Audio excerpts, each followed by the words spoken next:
Hello bachcho, let us read this question. This question says the ratio of rate of diffusion of helium at 4 atm and CH4 1 atm through same pinhole at constant temperature is. So इस question को solve करने के लिए हमें जो की concept required होगा वो है ग्राहम्स लॉ ऑफ डिफ्यूजन.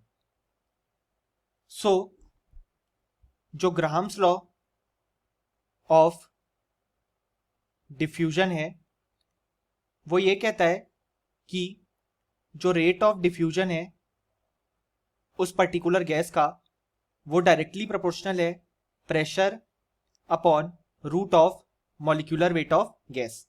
यानी कि हम लिख सकते हैं कि rate of diffusion of helium directly proportional होगा pressure of helium upon root of molecular mass of helium. Similarly हम लिख सकते हैं कि rate of diffusion of CH4 directly proportional होगा pressure of CH4 upon root molecular mass of CH4.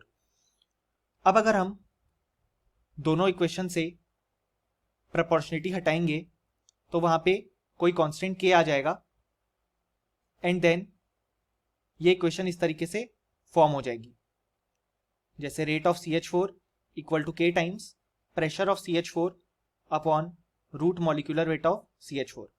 अब अगर हम इन दोनों इक्वेशंस को डिवाइड कर दें तो हम लिख सकते हैं rate of diffusion of helium upon rate of diffusion of CH4 is equal to pressure of helium multiplied by root molecular mass of CH4 and pressure of CH4 multiplied by root molecular weight of helium. क्योंकि जो constant k है वो cancel out हो जाएगा. अब हमसे question में पूछा गया है कि यही रेशियो में फाइंड आउट करना है यानी कि rate of diffusion of helium and CH4. सो अगर हम इसे लिखें तो ये हो जाएगा rate of diffusion of helium upon rate of diffusion of CH4. Pressure of helium हमें क्वेश्चन में गिवन है 4 atm एंड CH4 का गिवन है 1 atm यानी कि ये हो जाएगा 4/1 multiplied by molecular weight of CH4 हो जाएगा 16U एंड हीलियम हो जाएगा 4U. सो हम इसे लिख सकते हैं कि rate of diffusion of helium upon rate of diffusion of CH4 हो जाएगा 4/1 मल्टीप्लाइड बाय 4/2 क्योंकि हम जानते हैं रूट 16 4 हो जाएगा और रूट 4 2 हो जाएगा.